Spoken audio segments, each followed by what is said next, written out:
ಮಂಡ್ಯ ಜಿಲ್ಲೆಯ ಮದ್ದೂರು ತಾಲೂಕಿನ ಸರ್ಕಾರಿ ಕಚೇರಿಗಳಲ್ಲಿ ಬಾಕಿ ಉಳಿದಿರುವ ಪ್ರಕರಣಗಳ ವಿಚಾರಣೆ ಹಾಗೂ ವಿಲೇವಾರಿ ಕಾರ್ಯಕ್ರಮ ನಡೆಯಿತು. ಕಾರ್ಯಕ್ರಮವನ್ನು ಉಪಲೋಕಾಯುಕ್ತ ನ್ಯಾಯಮೂರ್ತಿಗಳಾದ ಬಿ. ವೀರಪ್ಪ ಉದ್ಘಾಟಿಸಿದರು.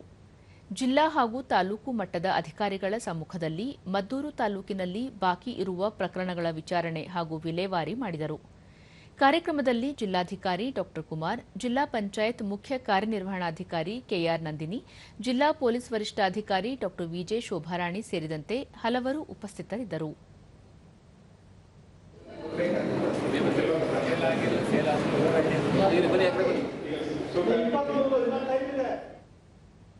ಬಳಿಕ ನ್ಯಾಯಮೂರ್ತಿ ಬಿ. ವೀರಪ್ಪ, ಭಾರತ ಎಲ್ಲ ವಲಯಗಳಲ್ಲಿ ಸಾಕಷ್ಟು ಅಭಿವೃದ್ಧಿಯಾಗಿದ್ದರೂ ಭ್ರಷ್ಟಾಚಾರ ಪಿಡುಗು ಮಾತ್ರ ಕಾಡುತ್ತಿದೆ.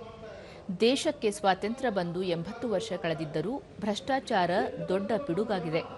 ಚುನಾವಣೆಯಲ್ಲಿ ಹಣ ಪಡೆದು ಮತ ಹಾಕಿದರೆ ರಾಜಕೀಯ ನಾಯಕರನ್ನು ಪ್ರಶ್ನಿಸುವ ಹಕ್ಕನ್ನು ಕಳೆದುಕೊಳ್ಳಬೇಕಾಗುತ್ತದೆ ಎಂದು ಎಚ್ಚರಿಸಿದರು. ನೀವು ಸಮಾಜ